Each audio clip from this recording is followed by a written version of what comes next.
이제 2편을 함께 살펴보겠습니다. 시편 2편은 시편 1편과 함께 시편 전체의 서론입니다. 시편 1편에서는 우리가 이미 살펴본 바와 같이 어떤 사람이 복 있는 사람인가? 복 있는 사람은 율법을 즐거워하고 또 그 율법을 주야로 묵상하는 사람이라고 했죠. 특히 이 묵상한다라고 하는 것은 단순히 뭐 명상이나 정신 운동을 의미하는 것이 아니라 하나님의 말씀을 그 의미를 제대로 이해하고 그 마음에 새길 뿐만 아니라 그 말씀을 삶 가운데 적용하면서 하나님과 교제하는 그 일을 가리키는 것이라고 했습니다. 그러면 하나님의 말씀을 즐거워하고 그 말씀을 묵상하며 삶 가운데 실천하며 하나님과 교제하는 일이 어떻게 가능한가라고 하는 문제를 설명하는 것이 시편 2편입니다. 이 시편 2편은 저자에 대한 언급이 없지요. 그럼에도 불구하고 다윗의 시입니다. 왜냐하면 우리 성경 66권이 성령 하나님이 1차 저자이시잖아요. 그래서 사도행전 4장에 보면 이 사도 베드로의 설교가 나옵니다. 그 설교 가운데 바로 시편 2편을 인용하면서 다윗의 시라고 말하고 있거든요. 그럼 사도행전 4장 25절 26절을 제가 보겠습니다. 여러분들이 꼭 이 강의를 들으시면서 성경과 또 제 교재 시편 주해와 그리고 노트와 필기구를 지참해서 항상 확인하면서 보셔야 이 의미를 제대로 파악을 할 수 있습니다. 물론 듣는 것 자체도 의미가 전혀 없다는 것은 아닙니다.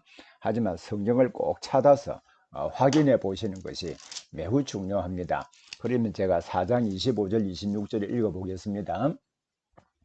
또 주의 종 우리 조상 다윗의 입을 통하여 성령으로 말씀하시기를 어찌하여 열방이 분노하며 족속들이 허사를 경영하였는고 세상의 군왕들이 났으며 관리들이 함께 모여 주와 그의 그리스도를 대적하도다 라고 했습니다.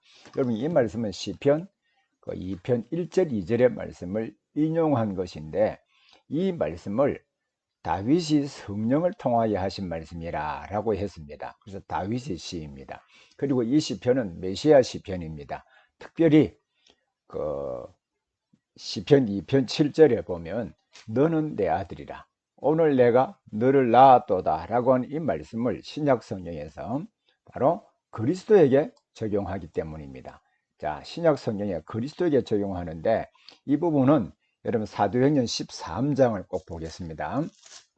사도행전 13장에 보면 아주 중요한 말씀이 있습니다.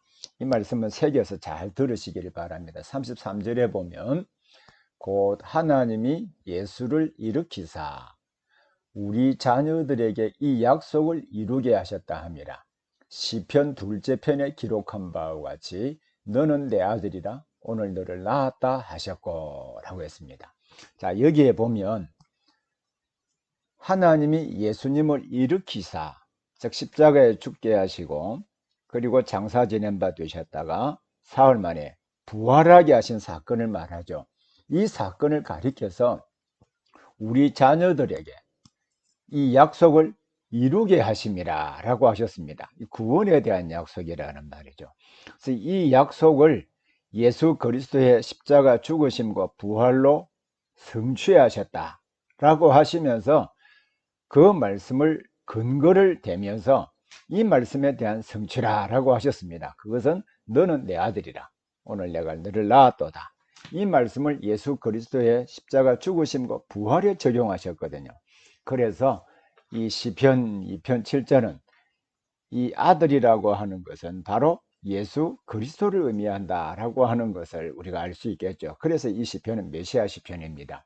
그리고 시편 2편을 우리 자세히 읽어보면 여러분 시편 2편을 꼭 자세하게 여러분 제 책에 보면은 시의 구조로 다 분석을 해 놓았지 않습니까? 자, 시편 2편을 읽어보면 세 개의 인용문이 있습니다. 이 세 개의 인용문을 보면 그 인용문을 누가 말했느냐에 따라서 이 시편 2편의 연을 구분하는 중요한 요소가 됩니다. 자, 그러면 먼저 이 세 개의 인용문 가운데 여러분 성경하고 같이 또 제 책하고 보십시오. 어찌하여 이방 나라들이 분노하며 민족들이 헛된 일을 꾸미는가? 세상의 군왕들이 났으며 관원들이 서로 꾀하며 여호와와 그의 기름 부음 받은 자를 대적하며, 그 다음에 직접 화법입니다. 그러면 그들이, 즉 여호와와 그의 기름 부음 받은 자인 그리스도를 대적하는 자들이 어떻게 말했는지를 보겠습니다. 우리가 그들의 맨 것을 끊고 그의 결박을 벗어버리자 하는도다 라고 했죠. 그래서 이 말을 하나님과 또 그의 기름 부음 받은 자인 그리스도를 대적하는 사람들이 한 말입니다. 자, 두 번째 인용문이 이제 6절에 있는데요. 6절을 인용문을 누가 했느냐라고 하는 것을 이해하려고 하면 4절, 5절을 이해를 해야 되는데요. 하늘에 계신 이가 웃으시며, 하나님이시죠. 주께서 그들을 비웃으시리로다. 그때에 분을 바라며 진노하사 그들을 놀라게 하여 이르시기를, 하늘의 하나님이 하시는 말씀입니다. 내가 나의 왕을 내 거룩한 산 시온에 세웠다 하리로다. 이 말씀을 3인칭 화자, 전제적 시점을 가진 3인칭 화자가 인용한 것입니다. 자, 그러면 여호와께서 내가 나의 왕, 내 거룩한 산 시온에 세웠다 라고 하심으로 그리스도를 왕으로 세웠다, 이 의미이죠. 그러면서 이제 다음 세 번째 인용문을 보겠습니다. 7절부터 보면 내가 여호와의 명령을 전하노라. 여호와께서 내게 이르시되, 여기에 내가는 누구를 말할까요? 여호와께서 세우신 왕을 말합니다. 꼭 그리스도가 하시는 말씀입니다. 그 그리스도께서 역시 여호와께서 하신 말씀을 그대로 인용을 했지요. 너는 내 아들이라. 오늘 내가 너를 낳았도다. 내게 구하라. 내가 이방 나라를 내 유업으로 주리니 내 소유가 땅끝까지 이르리로다. 내가 철장으로 그들을 깨뜨리며 질그릇같이 부수리라. 직접 화법으로 여기까지 끝내고요. 그러면 여호와께서 새로 세우신 왕에게 하신 말씀을 새 왕인 그리스도께서 여호와의 말씀을 그대로 인용하고 있는 것이죠. 자, 이 세 개의 인용문을 볼 때, 이 시편 2편은 전체 4개의 연으로 구성이 되어 있다라고 하는 것을 알 수 있습니다. 첫 번째 연은 1절부터 3절까지인데 대적들이 하는 말이고요. 대적들이 하는 말을 듣고 다음 4절부터 6절에서는 여호와께서 하늘에서 비웃으시면서 하시는 말씀이고, 세 번째로는 여호와께서 하신 그 말씀대로 새롭게 왕으로 세움을 받은 그리스도께서 여호와의 말씀을 인용하며 하신 것입니다. 자, 여기에서 제가 3인칭 시점을 가진, 전지적 시점을 가진 3인칭 화자라는 표현을 여러 번 제가 사용을 했습니다만은, 대적들이 하는 말을 이 시의 저자인 다윗이 인간인데 알 수 없지 않습니까? 그리고 하늘의 하나님이 비웃었는지 우리 인간이 어떻게 하나님 마음을 알 수 있겠습니까? 모르지요. 그래서 인간 저자인 다윗은 전지적 시점을 가진 3인칭 화자의 시점으로 지금 이 시를 기록을 하고 있는 것입니다. 자, 그렇게 본다면 시편 2편은 바로 4개의 연으로 구성이 되어 있다. 전지적 시점을 가진 3인칭 화자가 첫 번째로는 대적에 하는 말을 인용했고, 두 번째로는 여호와 하나님께서 비웃으시면서 하시는 말씀, 세 번째로는 여호와의 말씀인데 그 말씀을 받은 그리스도께서 인용하는 말씀으로, 네 번째 연은요, 역시 전지적 시점을 가진 3인칭 화자가 그러면 그 여호와가 세우신 왕에게 어떤 반응을 보이느냐에 따라서 복 있는 사람이 되느냐 아니면 심판을 받느냐, 그 문제를 결정할 것이라고 말하고 있습니다. 자, 우리 이러한 점에서 딱 본다면, 우리 이러한 점을 유념해서 이제 보면 이 시는 이렇게 구성이 되어 있습니다. 첫 번째 연에는 그리스도의 통치를 거부하는 자들, 두 번째로는 그리스도의 통치를 거부하는 자들에 대하여 하나님이 어떤 반응을 보이셨는가, 세 번째로는 그 하나님께서 세우신 왕이신 그리스도의 통치, 여호와의 말씀을 그 아들 그리스도께서 인용하시면서 하신 말씀입니다. 네 번째로는 역시 전지적 시점을 가진 3인칭 화자가 왕이신 그리스도의 통치를 받아들이는 사람이 왜 복이 있는가? 이것을 좀 설명을 하므로 결국 이 메시아를 받아들이는 이 일이 율법을 즐거워하고 율법을 주야로 묵상하는 일과 어떤 연관성이 있는가라고 하는 것을 이 시편 2편에서 설명하고 있다라고 하는 것을 우리가 알 수가 있습니다. 자, 그러면 여기에서 좀 더 구체적으로 하나씩 살펴보도록 하겠습니다. 자, 2편 1절에서요. 1, 2, 3절에서 누가 누구에 대해서 묘사하는지를 한번 보겠습니다. 어찌하여 이방 나라들이 분노하며 민족들이 헛된 일을 꾸미고 있는가? 자, 질문 형태로 이야기하죠. 누가 헛된 일을 꾸미고 있는가? 라고 하면서 세상의 군왕들이 났으며 관원들이 서로 꾀하여 여호와와 그의 기름 부음 받은 자를 대적하도다 라고 했습니다. 전제적 시점을 가진 3인칭 화자가 여호와와 그의 기름 부음을 받은 자인 그리스도를 대적하는 사람들을 묘사하고 있습니다. 특히 여기에 세상의 군왕들과 관원들을 누구를 대적하며 그 의미는 무엇인가? 누구를 대적합니까? 자, 이게 보면 여호와와 그의 기름 부음 받은 자인 즉 그리스도를 대적하는 것이다 라고 했죠.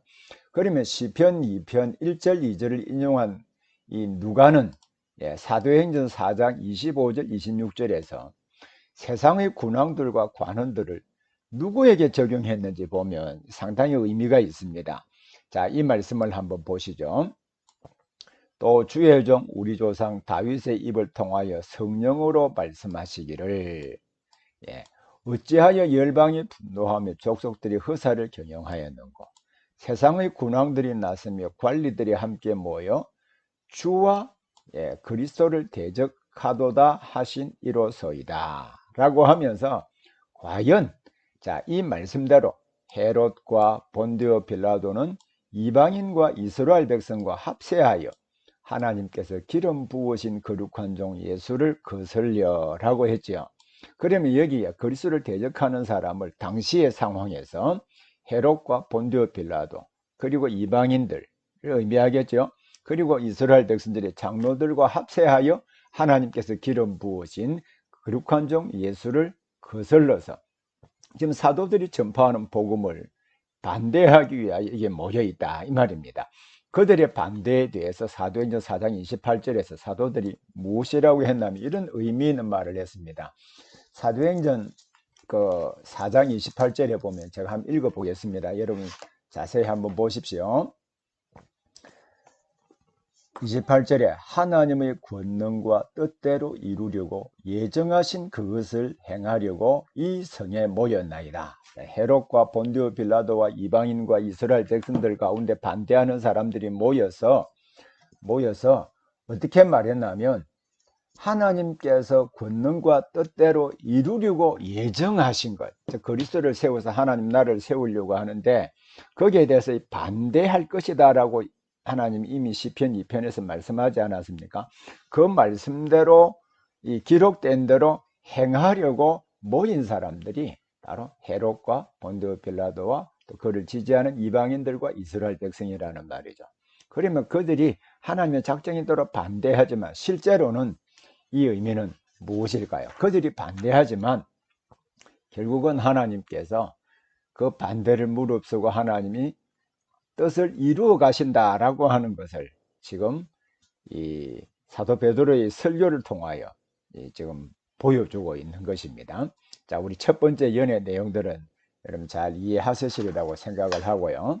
다음 이제 두 번째 연을 조금 또 역시 살펴보도록 하겠습니다. 자, 두 번째 연에 보면 그리스도의 통치를 반대하는 사람에 대하여 전지적 시점을 가진 3인칭 화자가 여호와와 그의 기름 부음 받은 자를 대적하는 자들에 대하여 하나님이 어떤 반응을 보이셨다고 기록했는가? 이 4절 5절에 조금 전에 읽었습니다만 하늘에 계신 이가 웃으시며 또 평행법으로 주께서 그들을 비웃으시리로다. 이 웃음은 비웃음이겠죠. 하나님은 그들에게 비웃으시면서 하시는 말씀이 6절에 이런 말씀을 했습니다. 내가 나의 왕을 내 거룩한 산 시온에 세웠다. 즉 하나님께서 그 아들 예수 그리스도를 시온에 세웠다라고 했는데, 그럼 시온의 의미는 무엇일까요? 성경에 보면 거룩한 산 시온이 의미하는 바는 여러 가지로 나타나 있습니다. 시온은 예루살렘을 가리키기도 하고요, 또 성전과 성소를 가리키는 표현으로 나타나기도 합니다. 또 이스라엘 백성들을 가리켜서 역시 시온이라고 그 구약 성경에 나타나기도 합니다. 또 장차 우리가 들어가게 될 새하늘과 새 땅을 가리켜, 새 예루살렘을 가리켜서도 우리가 들어가게 될 시온이라고, 시온성이라고 묘사를 하고 있거든요. 그럼 여기서 시온에 세웠다라고 하는 것은 1차적으로는 당시에 다윗이 왕으로 세운 솔로몬을 이야기하긴 합니다만, 이를 통하여 오실 그리스도를 예표하는 것이라고 우리 설명을 한 바가 있죠. 그러면 여기서 예루살렘 또는 성전에 하나님께서 왕을 세워서 온 세상을 다스리게 하신다, 이 의미를 지금 전달한 것입니다. 전지적 시점을 가진 삼위층 화자가 이제 거룩한 산 시온에, 즉 예루살렘과 성전의 온 세상을 다스리는 왕을 세우셨다는 이 의미를 두 번째 연에서 설명을 하고 있습니다. 다음 세 번째 연을 한번 보겠습니다. 내가 여호와의 명령을 전하노라. 자, 여러분, 이 연에서 내가 여호와의 명령을 전하노라, 이런 칭, 나는 누구를 말할까요? 자, 7절에 내가 여호와의 명령을 전하노라 라고 하면서 여호와께서 내게 이르시되 라고 하면서 직접 화법으로요, 너는 내 아들이라. 자, 여호와께서 지금 왕으로 세움을 받은 내가 여호와의 명령을 전하노라 라고 했기 때문에 나는 그리스도를 말합니다. 근데 너는 내 아들이라, 오늘 내가 너를 낳았도다라고 하신 말씀의 의미가 무엇인지, 특히 사도 바울이 이 비시디의 안디옥 회당에서 이 말씀을 인용할 때 누구에게 적용했는가? 자, 조금 전에도 간략하게 설명을 했습니다만, 여러분 이 말씀은 너무나 중요하기 때문에 다시 한번 제가 보겠습니다. 사도행전 13장입니다. 자, 13장 33절 34절을 제가 다시 읽겠습니다. 보십시오. 자, 곧 하나님이 예수를 일으키사 우리 자녀들에게 이 약속을 이루게 하셨다 합니다. 이 약속은 장차 메시아를 보내서 온 세상을 구원하시겠다는 약속인데, 그 약속을 하나님이 예수님을 일으키사, 하나님이 예수님이 인류의 죄를 대신하여 이 땅에 오셔서 십자가에 죽으시고 장사 지낸 바 되셨다가 사흘 만에 일으키신 사건, 이 사건을 설명하면서 이렇게 말했습니다. 이 사건을 가리켜서 너는 내 아들이라, 오늘 너를 낳았다 하신 이 기록된 말씀을 성취하기 위해서 세우셨다는 말입니다. 그러면 너는 내 아들이라, 오늘 내가 너를 낳았다 하는 것은 그를 왕으로 세워서 온 세상의 사람들의 죄를 대신하여 십자가에 죽게 하시고 장사 지낸 바 되셨다가 사흘 만에 부활하게 하신 그분을 온 세상에 왕으로 세웠다는 말이잖아요. 그래서 예수님의 십자가 죽으시고 부활하시고 하늘에 승천하신 그 모든 사건을 가리켜서 그 그리스도를 주와 그리스도가 되게 하셨다라고 사도 베드로가 사도행전 2장에서 설명을 하고 있잖아요. 그래서 너는 내 아들이라, 오늘 내가 너를 낳았다는 것은 하나님이 그리스도를 세워서 이제 온 인류의 구속을 이루셨다라고 하는 의미이거든요. 그래서 이 말씀은 예수 그리스도에게만 적용이 되어야 됩니다. 그래서 여호와께서 세우신 아들에게 하신 시편 2편 8절과 9절의 말씀이 의미하는 바는 그가 온 세상의 왕으로 십자가 죽으시고 부활하시고 하늘에 승천하심으로 온 세상의 왕으로 세움을 받았다, 이것을 의미하는 것입니다. 자, 그러면 이제 이 부분에 대해서 비시디의 안디옥에서 이 설교를 했거든요. 사도 바울이 1차 선교 여행이 여러분 수리의 안디옥에서 출발하죠. 그래서 구브로 살라미로 왔다가 또 구브로 섬에 있는 바보에서 쭉 올라갑니다. 버가에서 비시디의 안디옥, 바로 여기에서 한 설교이거든요. 자, 이것을 참조해서 보신 이곳에서 한 설교는 신구약 전체를 아우르는 매우 중요한 관점을 바로 이 비시디의 안디옥에서 행한 사도 바울의 설교가 보여주고 있기 때문에 이 비시디의 안디옥에서 행한 사도 바울의 설교를 자세하게 이런 성경을 펴서 한번 읽어 보시기를 바랍니다.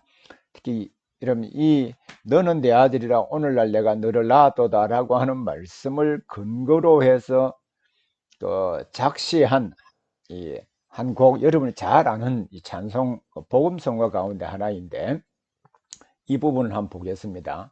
이름 다 아는 이 복음성가이죠. 자, 힘들고 지쳐 낭망하고 넘어져 일어날 힘 전혀 없을 때에 조용히 다가와 손잡아 주시며 나에게 말씀하시네. 이게 나는 누굴까요? 또 나에게 실망하며 내 자신 연약해 고통 속에 눈물 흘릴 때에 못자국 난 그 손길 눈물 닦아주시며 나에게 말씀하시네. 이 나는 여러분 아시는 바와 같이 이 스피커는 모든 성도들을 말하죠. 모든 성도들을 말합니다. 자, 그런데 너는 내 아들이라 오늘날 내가 너를 낳았도다. 너는 내 아들이라 나의 사랑하는 내 아들이라. 그럼 여기에 너는 누구일까요? 너는 자 여호와께서 지금 자기 성도에게 하는 말씀으로 적용을 했습니다. 자, 그렇다고 한다면 너는 내 아들이라 오늘날 내가 너를 낳았도다 라고 하는 것은 오직 그리스도에게만 적용되는 말씀이라고 했죠. 이것을 우리 성도들에게 적용하면 이 본문 자체를 제대로 이해하지 못하는 결과를 가져오게 됩니다. 그러므로 이 복음성가는 근본적으로 이 시편 2편을 잘못 이해했기 때문에 이걸 성도에게 그냥 적용했기 때문에 이러한 오류를 발생하게 되는 것이죠. 그래서 저는 성경을 올바르게 읽을 때 지금 시중에 나타나는 많은 그 복음 성가가 성경적으로 무엇이 문제가 있는가, 어디에 잘못되어 있는가, 이것조차도 저는 발견하게 되리라고 생각을 합니다. 결국 우리가 신학을 공부한다고 하는 것은 이 성경을 바르게 이해할 뿐만 아니라 잘못된 성경의 가르침을 분별해내는 기술을 습득하는 것과도 연관이 되어 있거든요. 그러므로 시편 2편은 우리 개인에게 적용을 할 때 예수 그리스도 안에서 적용을 해야지 바로 이것을 우리 성도에게 직접 적용하는 것은 우리 구속사의 진정 과정에 맞지 않습니다. 즉 성경의 원리에 맞지 않다 이 말입니다. 자, 그러면 시편 세 번째 연을 보겠습니다. 세 번째 연의 내용은 이것이죠. 내가 여호와의 명령을 전하노라 라고 하면서 네 번째 연 10절 그런즉 군왕들아. 자, 이 군왕들아 라고 했을 때 앞에 첫 번째 연 관리들과 군왕들과 그를 반대하는 모든 사람에게 하는 말입니다. 너희는 반대하지 말고 지혜를 얻어라. 그러면서 세상의 재판관들아, 군왕들이나 재판관들의 평행법으로 같은 의미를 다르게 표현하고 있는 것이죠. 너희는 교훈을 받을지어다. 여호와를 경외함으로 섬기며 떨며 즐거워할지어다 라고 했습니다. 여호와를 경외함으로 섬기며 떨고 즐거워하라. 그러면서 그의 아들에게 입을 맞추라 라고 했거든요. 그럼 여기에 그의 아들에게 입 맞추라. 그렇지 아니하면 진노하심으로 너희가 길에서 망할 것이다 라고 했는데, 그럼 여기에서 여호와께서 세우신 그 아들에게 입 맞추라 라고 하는 그 말씀이 의미하는 바는 무엇일까요? 자, 이 말씀 입을 맞춘다 라고 하는 말은 성경의 이제 관용구 가운데 하나인데요. 여러분 열왕기상 19장 18절 말씀 한번 꼭 확인해 보기를 바랍니다. 자, 열왕기상 19장 18절의 말씀을 한번 보시죠. 그러나 내가 이스라엘 가운데 7,000명을 남기리니, 엘리야에게 하신 말씀이죠. 다 바알에게 무릎을 꿇지 아니하고 다 바알에게 입맞추지 아니한 자니라. 이 두 개가 평행법입니다. 그러면 무릎을 꿇지 아니한다는 말이나 입맞추지 아니한다는 말이 같은 의미나 이 말입니다. 무릎을 꿇는다는 말은 복종한다는 말이잖아요. 자, 그래서 여기에서 입맞춘다라는 말씀이 의미하는 바는 그에게 복종하라. 복종, 입맞춘다는 말은 그에게 복종하라. 즉 여호와께서 세우신 왕이신 그리스도에게 그의 통치를 받아들이고 그에게 복종, 그렇지 아니하면 길에서 우리가 사는 일상생활에서 언제 망하게 될는지 모른다 이 말입니다. 자, 이 말씀을 이해할 때 시편 1편과 연관해 본다면 어떤 사람이 복이 있고 이 일이 가능한 이유는 무엇인가? 자, 여기에 보면은 자, 시편 2편에 이제 다시 마지막 결론 부분에 보면 그의 아들에게 입맞추라.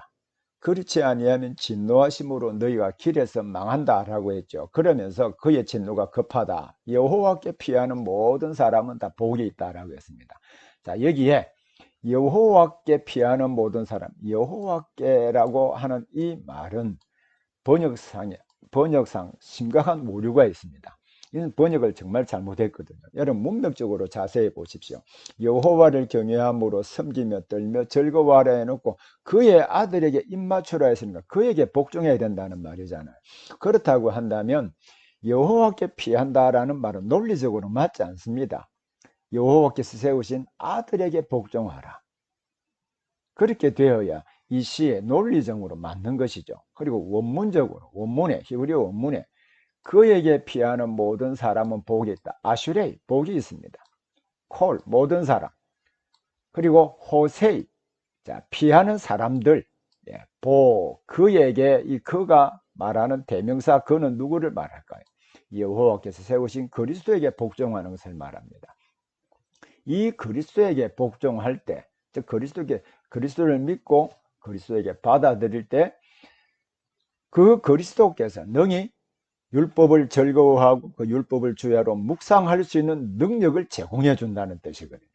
그래서 시편 1편에서 복 있는 사람은 율법을 주야로 묵상하고 그 율법을 또 즐거워하고 또 율법의 말씀대로 실천하는 사람이라고 했죠. 그럼 2편에서는 정말 2편에서는 악인의 꾀를 쫓지 않고 또 죄인의 길에 서지 아니하고 오만한 자의 그 자리에 앉지 아니하면서 율법을 실천하는 것이 어떻게 가능한가?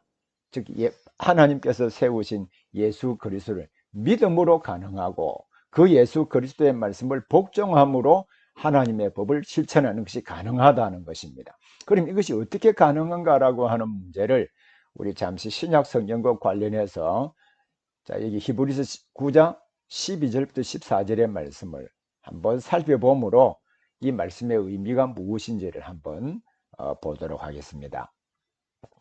자, 이걸 하물며 논리로 설명하고 있던 말씀인데요. 여러분 참고적으로 하물며 논리라고 하는 것을 아폴티오리, 라틴어에서 온 아폴티오리라고 하는 말이나 히브리어로 칼 와호메르라고 하는 이 칼 와호메르 논리라고 하는 말로도 나오고요. 신학서적에 보면 아폴티오리 또는 하물며 논리라는 말로도 나옵니다. 이 의미는 보다 가벼운 차원에 해당되는 진리와 자, 이것은 A입니다.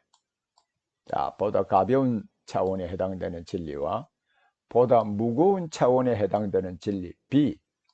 예, 진리를 하물며 A와 B를 하물며라고 하는 연결하여서 B, 무거운 차원의 진리를 강조하는 논리를 말합니다. 이것은요, 자, 앞의 진술도 사실입니다. 그러나 뒤의 진술이 더 확실한 사실임을 강조하고자 하는 이 수사적 장치입니다. 이걸 예를 들면 이제 성경에 많이 나타나는 논리인데요. 자, 히브리서 9장 12절부터 14절 한번 보십시오. 염소와 송아지의 피로 하지 아니하고 오직 자기의 피로 영원한 속죄를 이루사 단번에 성소에 들어가셨느니라. 자, 예수님이 십자가 죽으심의 의미를 구약의 제사법으로 설명한 것이죠. 자기의 피는 생명을 의미하는 것이기 때문에 예수님의 십자가 죽으심으로 영원한 속죄를 이루사 단번에 하나님이 임재해 계시는 성소에 들어가셨다. 그리고 그 결과가 어떤 의미가 있는가? 자, 염소와 황소의 피와 및 암송아지의 죄를 부정한 자에게 뿌려고 육체를 정결하게 하여 거룩하게 되거든. 자, 이 말 A죠. 자, 구약의 제사법에 따라서 제사를 드려도 우리가 죄가 용서받고 거룩하게 되는 거 사실이죠. 사실입니다. 이 A는 가벼운 차원에 해당되는 진리입니다. 이 앞의 진술도 사실입니다. 구약의 제사법에 따라서 제사를 드려도 구약의 모든 성도들이 구약의 제사법에 따라 제사를 드리고 하나님께 예배를 드리잖아요. 그러면 그들의 제사가 그들의 죄를 용서하지 못할까요? 그렇지 않잖아요. 그것도 역시 거룩하게 만듭니다. 하물며 영원하신 성령으로 말미암아 흠없는 자기를 하나님께 드린 그리스도의 피, 그리스도의 십자가 죽으심이 어찌 너희 양심을 죽은 행실에서 깨끗하게 하고 즉 거룩하게 만든다는 말입니다. 그러면서 그 다음 말씀 보십시오. 살아계신 하나님을 섬기게 하지 못하겠느냐 수사의문문으로 기록을 하고 있기 때문에 섬기는 것이 즉 주의 율법을 온전히 지켜 행하는 것이 그리스도의 십자가 죽으심으로 말미암아 능히 가능하다는 뜻입니다. 뭐 어떻게 가능할까요? 예수님이 십자가 죽으심으로 말미암아 우리의 지은 죄에 대한 모든 값을 대신 지불해 주시고 구속해 주시고 새 사람이 되게 해 주신 것입니다. 그리고 새 사람이 되게 해 주실 뿐만 아니라 더 중요한 것은 새 사람답게 살아갈 수 있도록 이 모든 구속받은 새 사람에게 성령을 주셨기 때문이죠. 그래서 우리는 예수 그리스도 안에 믿음으로 말미암아 구속을 받아 새 사람이 되었고 새 사람이 된 구원받은 사람들에게 성령을 주심으로 온전히 율법을 지켜 행하며 거룩하게 사는 것이 가능하게 되었다는 말이에요. 이러한 이유에서 시편 2편 제일 마지막 부분에 그에게 피하는 즉 그리스도에게 피하는 모든 사람은 다 복이 있다. 즉 율법을 즐거워하고 율법을 주야로 묵상하며 그 율법을 실천하는 사람이 복이 있다고 그랬잖아요. 그래서 예수 그리스도를 믿음으로 말미암아 모든 율법을 실천 가능하게 됨으로 말미암아 복 있는 사람이 된다라고 하는 것이죠. 그래서 시편 1편과 2편은 전체 시편 전체의 서론이기도 하고 오늘 어떻게 우리 복 있는 사람은 다른 말로 하면 자 악인의 꾀를 따르지 아니하고 죄인들의 길에 서지 아니하고 오만한 자들의 자리에 앉지 아니하면서 율법을 즐거워하고 율법을 주야로 묵상하며 그 말씀을 실천하는 그렇게 함으로 시냇가에 심은 나무가 시절을 쫓아 열매를 맺으며 그 잎사귀가 무성함 같이 그 미래가 복될 것이다. 이것이 어떻게 가능한가? 예수님이 십자가에 죽어주심으로 말미암아 새 사람이 되게 하시고 또 새 사람답게 살아갈 수 있도록 성령을 주시기 때문에 가능한 것입니다. 그래서 시편 2편의 맨 마지막에 그리스도에게 피한다는 말은 그를 믿고 그의 말씀대로 순종하는 사람들, 그 사람들에게 복이 있다라고 하는 뜻이죠. 그래서 시편 1편과 2편은 아주 밀접한 연관성을 가지고 있다라고 하는 것을 우리가 알 수 있습니다. 자, 그러면 이제 시편 4편으로 지난번 3편은 우리가 지난번에 했습니다. 서론할 때 실제 예로 어떻게 시편을 해석하는가라고 하는 부분을 한 부분 보여주기 위해서 말씀을 드렸는데 자, 시편 4편도 여러분 성경을 펴놓고 같이 꼭 한번 보기를 바랍니다. 자, 시편 4편을 보면요. 그럼 제 교재하고 성경하고 같이 펴서 확인해 보기를 바랍니다. 자, 시편 4편을 보면요. 이렇게 되어 있습니다. 표제에 다윗의 시, 인도자를 따라 현악에 맞춘 노래, 현악기에 튜닝을 한 노래라고 하는 것입니다. 여러분 똑같은 곡이라고 할지라도 지난번 표제를 설명하면서 말씀드린 바가 있는데 여러분 똑같은 곡이라도 피아노에 맞추어서 연주한 곡과 바이올린이라는 악기에 맞춘 곡과 그리고 또 좀 낮은 첼로에 맞추어서 부른 곡의 분위기와 느낌이 다르잖아요. 그래서 이 어떤 악기, 어떤 음조에다가 이 시편을 튜닝했느냐 하라고 하는 것은 그 시편의 느낌과 분위기와 또 핵심적인 진리를 이해한 것과도 맞물려 있습니다.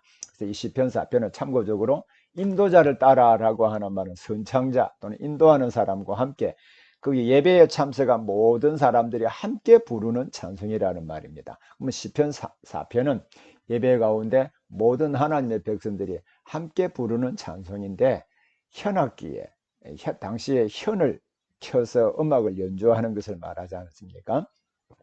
현악기에 맞춘 이 찬송시라는 것입니다.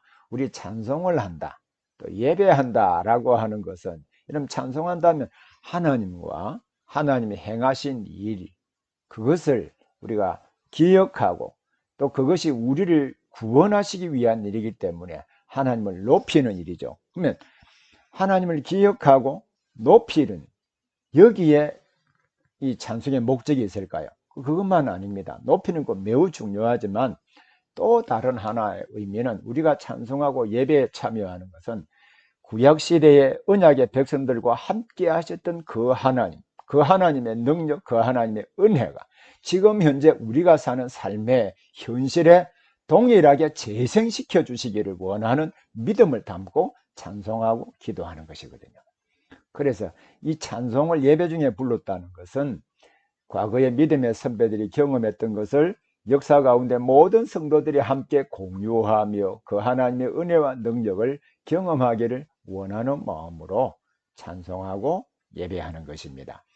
자, 그러면 이 시편 4편을 보면 특이한 주제어가 있는데요. 여러분, 주제어라고 하는 말은 앞으로 계속 반복해서 많이 들을 것인데, 이 라이트 포르트라고 하는 독일어 이긴 합니다만 이 영어로도 사용이 되기도 해요. 주제어 또는 핵심어 또는 주도어 이렇게 다양하게 번역이 되어 있기도 합니다. 그래서 이것은 그 시라든지 그 이야기의 핵심을 전달하는 중요한 이 단어를 의미하는 것이거든요.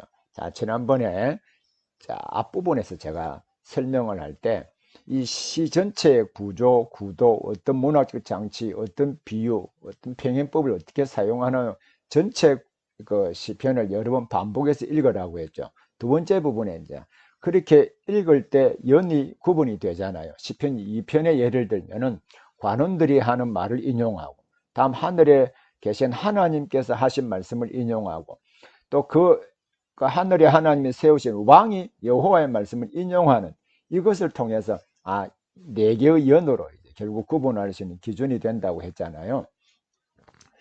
그리고 두 번째, 연을 구분할 때는 중요한 의휘를 중심으로 살펴보아야 됩니다. 의휘라고 할 때 명사였죠. 명사를 실어 나르는 단어가 동사지요.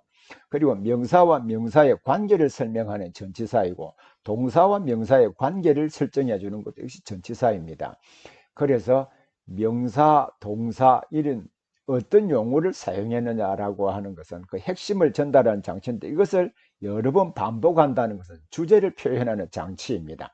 자, 이 부분에 대해서 참고적으로 한 가지 기억을 하십시오. 자, 참고적으로 보면 여러분, 주도어 또는 이 주제어라고 하는 주도어는요, 주도어는 핵심 단어라고 부를 수 있습니다. 이 주도어는 한 본문에서 현저하게 반복되는 단어나 단어의 어근을 말합니다.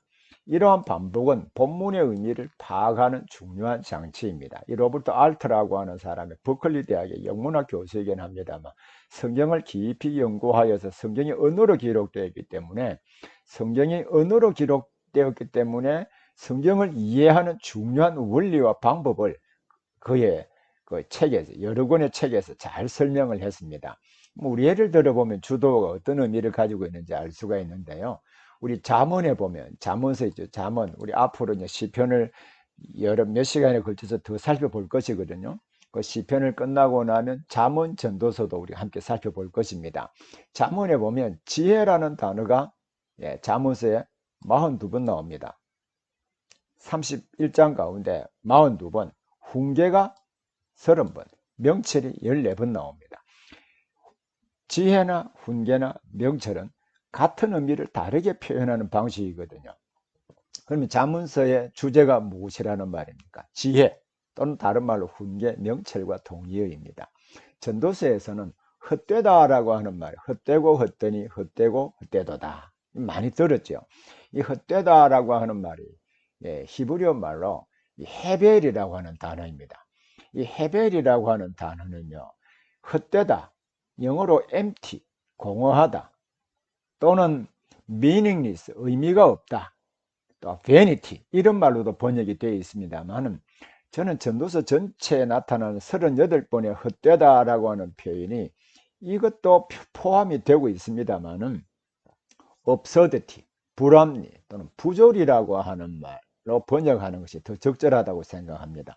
여러분, 부조리, 불합리라고 하는 말은 성실하고, 이 알베르트 까뮤가 정의한 것입니다만은요, 알베르트 까뮤가 이방인이라고 하는 그의 책에서 부조리가 도대체 뭔가, 성실하고 정직한 사람이 정직하게 살아가고자 하는데 그 정직하게 살아가고자 하는 노력을 파괴시키는 비합리성의 세계, 불합리의 세계를 가리켜서 부조리, 업서디티라고 설명을 했습니다.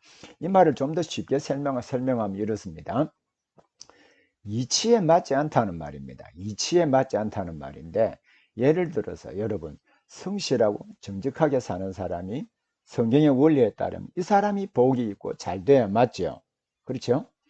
자, 그런데 우리 여러분 주변의 현실을 보십시오. 또 제 주변의 현실도 보아도 그런 사람 많습니다. 부도덕하고 거짓말하고 겉으로는 양같이 순한 말을 하는데 그 속에는 온갖 돈에 대한 욕심으로 가득 차서 수단과 방법을 가리지 않고 다른 사람을 착취하는 사람, 그런 사람들이 잘 살아요. 또 그들이 정말 성공한 사람으로 보여지기도 합니다. 이게 이치에 맞습니까? 불합리하죠. 예, 전도서의 이 헤벨이라는 단어는 물론 헛되다 또는 의미가 없다, 공허하다 이런 의미도 있지만 더 많은 의미는 부조리하다. 그래서 그 안에도 보면 아니 악을 행하고 부도덕한 사람이 죽을 때도 평안하고 장래 행렬도 많고 그래서 헛되고 헛되니 헛되고 헛되도다 라고 표현을 하고 있습니다. 이 주제어거든요. 시편 121편에도 그렇고요.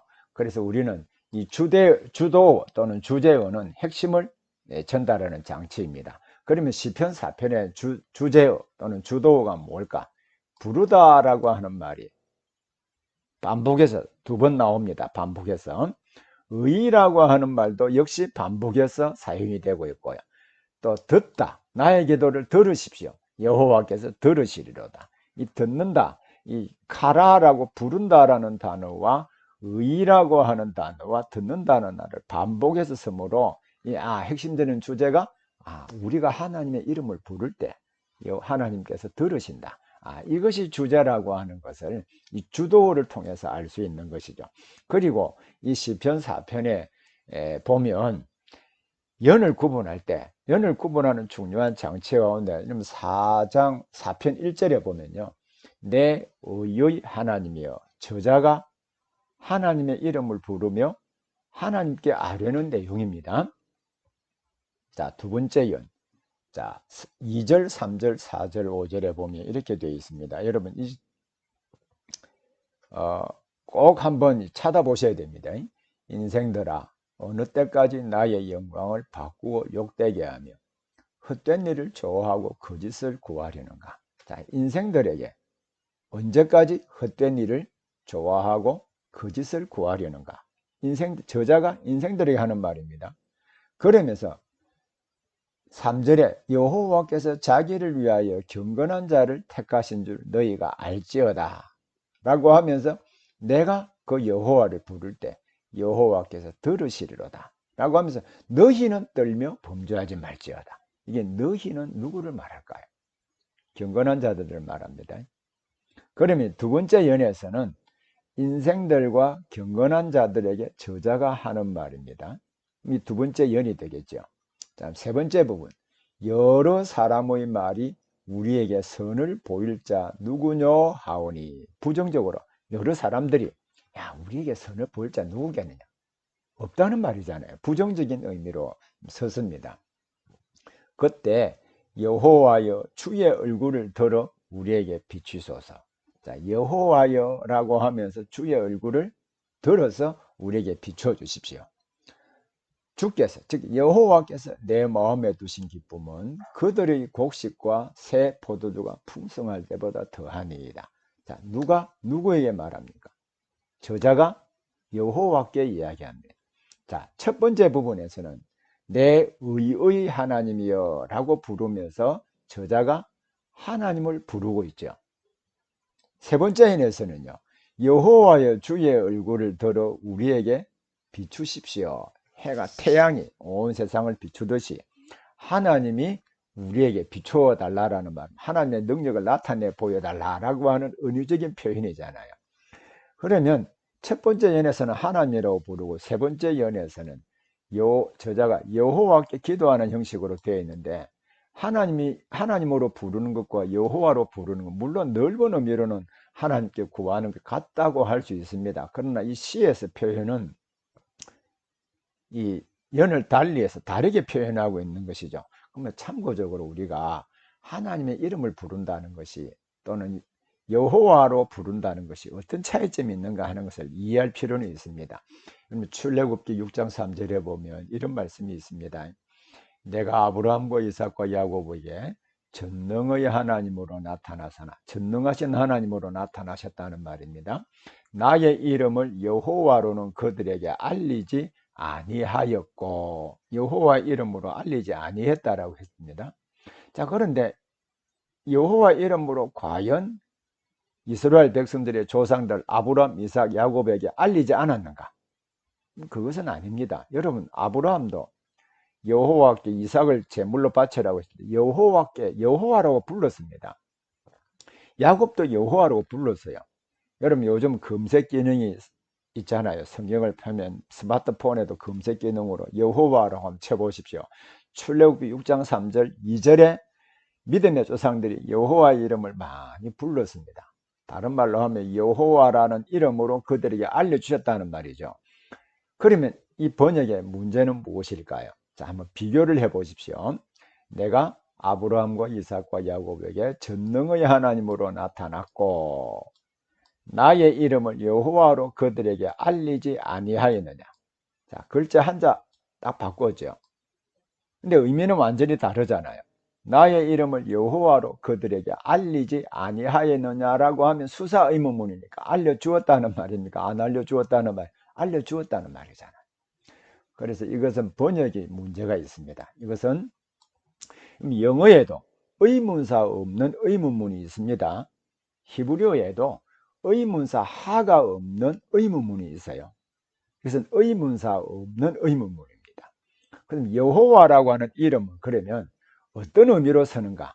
여호와라고 하는 이름은요, 우리는 일반적으로 여호와라고 할 때 스스로 계시는 분, 영어로 하면 I am who I am, 이렇게 나는 스스로 계시는 분, 스스로 계신다, 존재한다 라고 할 때 좀 스테이티간, 정적인 개념으로 이해될 가능성들이 높습니다. 그러나 월트 카이저라고 하는 분은 여호와라는 이름을 항상 하나님과 당신의 백성이 만나 언약을 맺을 때도 여호와 이름으로, 직접적으로 그 현장에서 말씀하시며 능력으로 역사하실 때 여호와 이름으로 성경에 나타납니다. 그래서 월트 카이저라고 하는 분이 이러한 성경의 용례를 쭉 살펴보면서 I am the God who I will be there, 내가 거기에 계실, 항상 거기에서 활동하시고 말씀하셨던 바로 그 하나님이다, 이런 의미로 이래 썼습니다. 그래서 이 여호와라는 이름은 당신의 언약 백성이 언약을 맺으신 하나님이실 뿐만 아니라 그 현장에서 그들과 will be there, 바로 거기에서 항상 있게 되실 바로 그 하나님이시다, 이런 의미이거든요.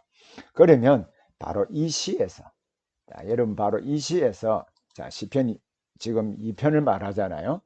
바로 이 시편에서 여호와여 주의 얼굴을 들어 우리에게 비치소서, 여기 시편 4편 6절에서 말한 이것은 마치 태양이 온 세상을 비추듯이 하나님께서 그의 능력을 예전에 당신의 백성들과 조상들에게 말씀하시며 능력을 보이셨던 그대로 지금 현재도 보여주십시오, 이런 의미입니다.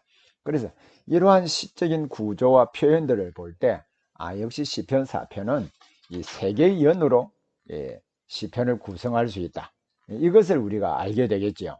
그래서 시를 구성하면 기도에 응답해 달라는 간구가 1절입니다. 첫 번째 연이고요. 두 번째 연은 인생들과 경건한 자들에게 주는 권면입니다.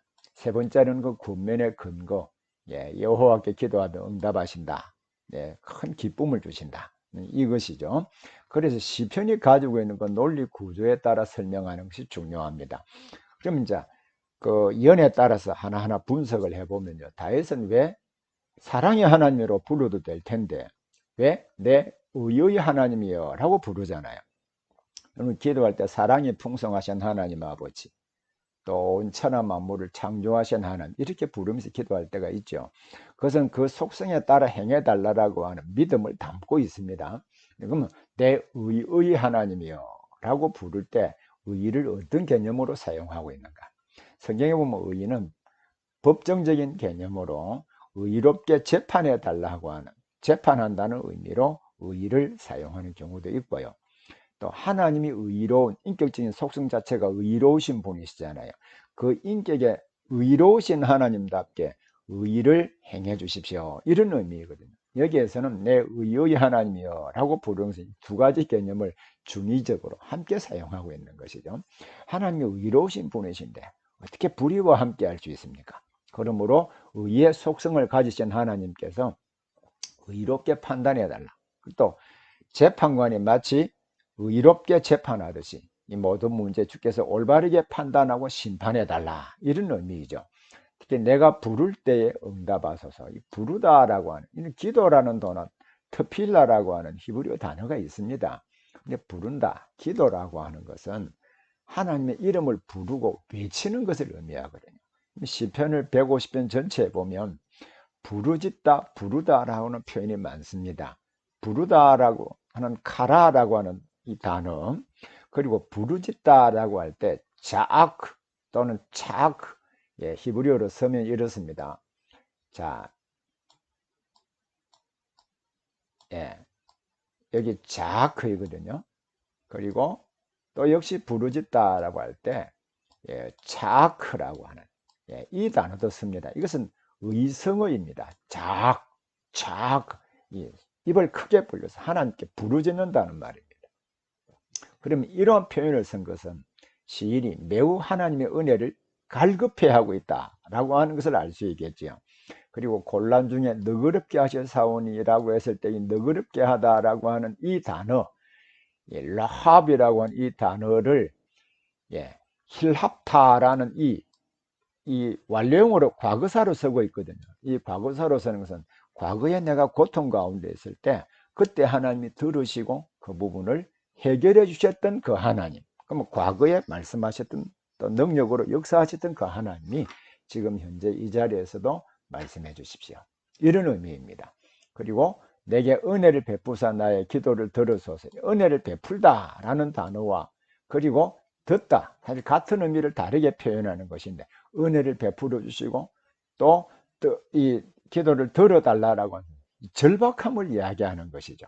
그래서 우리가 성도들이 하는 기도할 때 차근차근히 교제하면서 하는 기도도 있겠지만 어떤 문제, 특히 사편은 탄식시이거든요.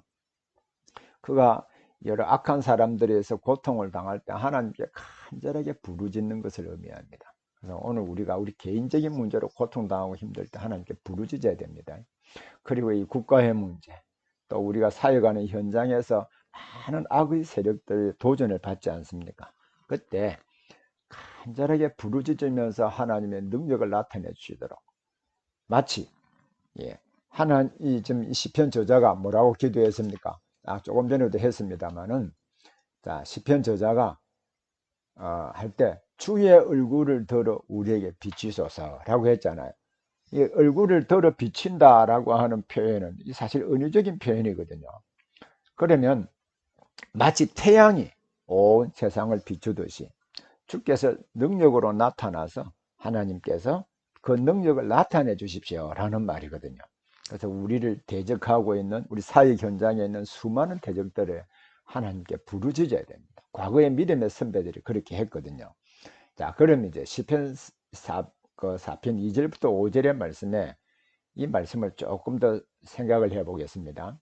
자, 4편 2절의 두 번째 연인데, 인생들아 어느 때까지 나의 영광을 변화하여 욕되게 하며 헛된 일을 좋아하고 거짓을 구하겠는가? 셀라했습니다.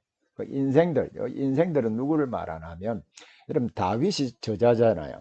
그러면 다윗이 접했던 사람은 일반 평민들이라기보다는 당연히 귀족들을 의미하겠죠. 관리들을 의미하겠죠.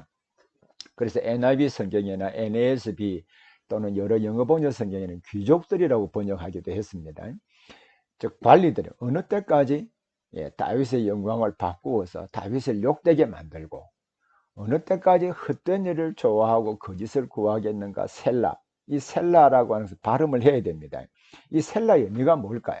그러면서 여호와께서 자기를 위하여 경건한 자를 택하신 줄 너희가 알지어다 라고 했거든요. 자, 그리고 내가 그를 부를 때 여호와께서 들으시리로다. 너희는 누구를 말할까요? 여기 경건한 자를 말합니다. 예, 경건한 자를 떨며 범죄하지 말지어다. 자리에 누워 심중에 말하고 잠잠할지어다고 셀라하고 다음 했거든요. 근데 셀라의 의미가 무엇인가? 자, 다음 보시죠. 셀라는요, 지난 서론 시간에 언급한 적이 있습니다. 셀라는 네 가지 뜻이 있습니다. 네 가지 뜻이 있는데 악상부호로 잠시 쉰다, 쉼표의 의미가 있습니다. 두 번째로는요, 다음에 나오는 절에 목소리를 높여라. 자, 다음에 나오는 절에 셀라 다음에 나오는 절에 목소리를 톤을 높여라라고 하는 그 부분이 핵심이고 강조라는 말이겠죠. 또 믿어야 할 진리를 말하는 보편적인 규칙으로 영원이라는 뜻이 있습니다. 다른 말로 하면 또 아멘이라고 하는 의미도 같거든요. 이 보편적인 규칙, 보편적인 진리를 말할 때 셀라, 또 음성의 변화나 처음부터 반복하여, 이 음악적인 용어잖아요. 반복해서 찬송을 불러라는 그 신호 개념입니다. 자, 그러면 자, 앞부분에 이 셀라는 다음 이 부분을 높여라는 말이죠. 예, 헛된 일을 도모하지 말라. 그러나 여호와께서 자기를 위하여 경건한 자를 택하신 줄 너희가 알아라. 그러면서 경건한 자들이 내가 그를 부를 때 그를 포함해서 여호와께서 들으신다. 그러면서 경건한 자 너희는 떨며 범죄하지 말지어다. 이게 떨다라고 하는 말. 자, 이 부분을 이제 주의해서 다음 보겠습니다. 인생들 좀 설명한 바가 있죠. 다윗 주변에 헛된 일을 도모하는 사람이고 다윗의 영광을 욕되게 하는 사람이니까 당연히 관리 귀족들이 되어야 맞습니다. 다음 시편 3편의 경건한 자들은 누구를 말하며 저자가 4편 1절에 부르다 들으신다는 동사를 반복하는 이유는 무엇인가?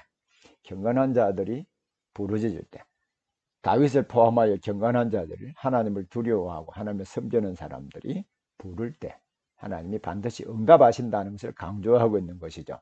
특히 자, 여기에 경건한 자들에게 무엇이라고 권면하는가? 이 부분을 여러분 잘 이해하셔야 됩니다. 이게 떨다라고 하는 단어는요. 떨다라고 하는 단어는 히브리어로 리거주라는 명령법입니다.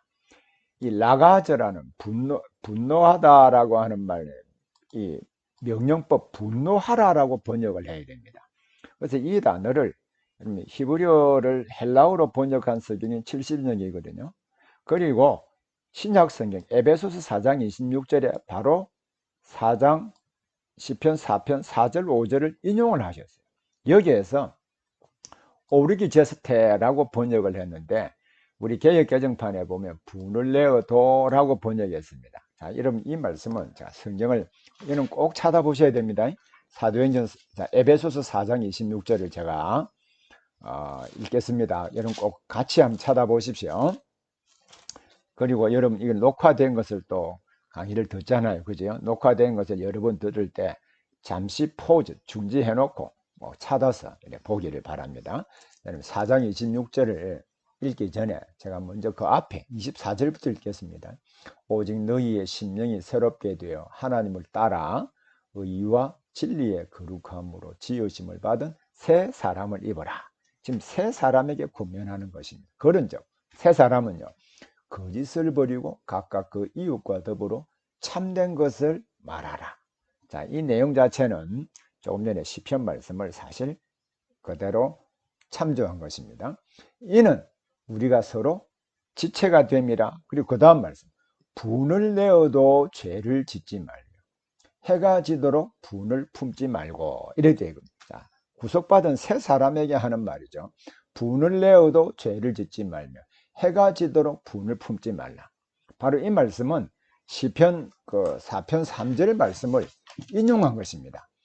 인용을 어떻게 했냐면 자기를 위하여 경건한 자를 택하신 줄 너희가 알지어다. 너희는 떨며 범죄하지 말라. 자리에 누워 심중에 말하고 잠잠하라. 이게 너희, 자, 여기에 경건한 자들을 향하여 떨라라는 분노하라라는 말입니다. 분노하라, 명령법으로 번역해야 맞죠. 여러분 세상에 불의한 일이 있으면 분노할까 분노하지 않을까? 여러분들이 아무런 죄도 없는데 고통당하게 하는 사람이 있다면 분노가 생겨야 될까요? 분노가 안 생겨야 될까요? 분노가 생겨야 정상입니다. 이들에게, 경건한 자들에게 분노하라. 자, 분노하기는 하지만 그러나 죄를 범하지는 말라. 이런 의미입니다. 죄를 범하지는 말고 그럼 어떻게 해야 될까요? 의의 제사를 드리라. 의의 제사라고 하는 의로운 삶으로 하나님께 예배하면 하나님이 인도해 주신다. 이것이 이 탄식시를 지은 다윗의 믿음이기도 하고, 또 우리 경건한 하나님의 백성들이 억울하고 고통스러운 일을 당할 때 분노하지만 또 죄를 짓지 아니하고 의의 제사를 드림으로 하나님이 인도해 주시는 것을 우리 바라보아야 되는 것이죠. 그래서 우리는 시편 이 말씀을 쭉 보면 이제 마지막 결론 부분에 보겠습니다. 자, 그러면 의의 제사를 드리면 우리 하나님께서 인도하신다는 것인데, 마지막 부분에 여러 사람이 우리에게 선을 보일 행할 자 누구냐. 이 선이라는 것은 히브리어 말로 토업이라는 말인데, 하나님이 천지 만물을 창조하시고 보시기에 좋았다라는 말이거든요. 그리고 이 말은 이 모든 문제를 완벽하게 해결해 줄 수 있는 사람, 그 사람 누구겠는가? 부정적으로 이야기하는 말이잖아요. 그러나 여호와께서 그의 마음에 주신 기쁨을 어떤 이미지로, 어떤 하나님이 응답해 주셨다는 말이죠.